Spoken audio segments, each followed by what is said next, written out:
आखिर समय में सप्ताह भर पहले राहुल ने क्यों कर दिया घर खाली? सुब्रत कोर्ट से राहुल गांधी को किस फैसले की दिख रही है उम्मीद? घर खाली कर अब सोनिया गांधी के आवास में शिफ्ट हुए राहुल गांधी। कांग्रेस सांसद राहुल गांधी के मामले में सूरत की सिविल कोर्ट 20 अप्रैल को फैसला सुनाएगी। इस फैसले पर सभी की नजरें बनी हुई हैं। कोर्ट ने राहुल गांधी की सजा एक दिन भी कम कर दी तो इसे राहुल गांधी के लिए बहुत बड़ी राहत माना जाएगा। उनकी संसद सदस्यता बहाल हो जाएगी। 8 साल तक चुनाव लड़ने पर जो रोक लगी है वो हट जाएगी।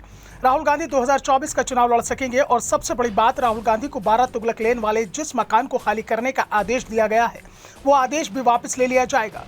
लेकिन राहुल गांधी का यह आवास उनके सांसद रहने के चलते दिया गया है। जब सांसद सदस्यता बहाल हो जाएगी तो घर खाली करने का नोटिस भी वापस ले लिया जाएगा।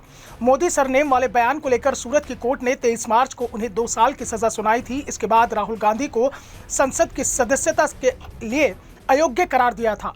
इसके बाद हाउस कमेटी ने कांग्रेस नेता से बतौर सांसद मिला सरकारी बंगला खाली करने को कहा था। राहुल को 22 अप्रैल को घर खाली करना था, इसलिए माना जा रहा है कि 20 अप्रैल के फैसले के बाद ये तय होगा कि घर खाली करेंगे या नहीं। लेकिन राहुल गांधी ने कोर्ट के फैसले का इंतजार नहीं किया और समय से पहले ही घर को खाली कर दिया। जी हाँ, राहुल गांधी ने 14 अप्रैल को ही 12 तुगलक लेन आवास को खाली कर दिया है। ट्रक में भरकर उनका सामान आवास से निकाला गया और नई जगह पहुंचाया गया।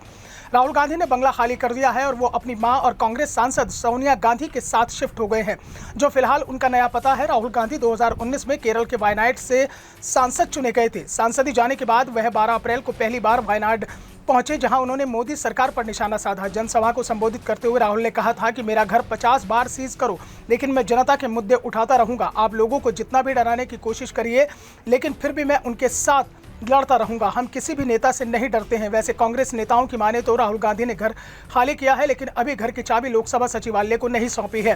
पहले सिविल कोर्ट के फैसले का इंतजार किया जाएगा, उसके बाद ही घर की चाबी देने का फैसला होगा। अगर कोर्ट से राहत नहीं मिलती है तो अगले दिन ही यानी कि 21 अप्रैल को ही घर की चाबी सौंप दी जाएगी और कोर्ट का फैसला राहुल गांधी के पक्ष में आता है तो फिर घर की चाबी सौंपने की जरूरत नहीं रह जाएगी। वैसे ये तय माना जा रहा है कि कोर्ट का फैसला किसी भी पक्ष में आए, मामला हाईकोर्ट तक जरूर जाएगा।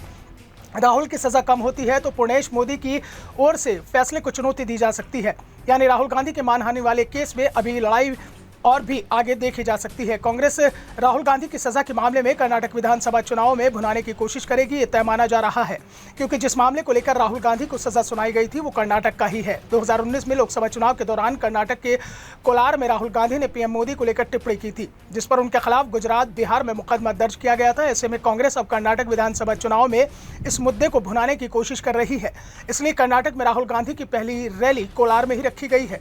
कांग्रेस इस मुद्दे को भुनाने की तैयारी में है और इसी के चलते राहुल गांधी ने भी मकान खाली करने के नोटिस पर तुरंत जवाब देते हुए कह दिया था कि उन्हें नोटिस मिल गया है और वो समय पर मकान खाली कर देंगे।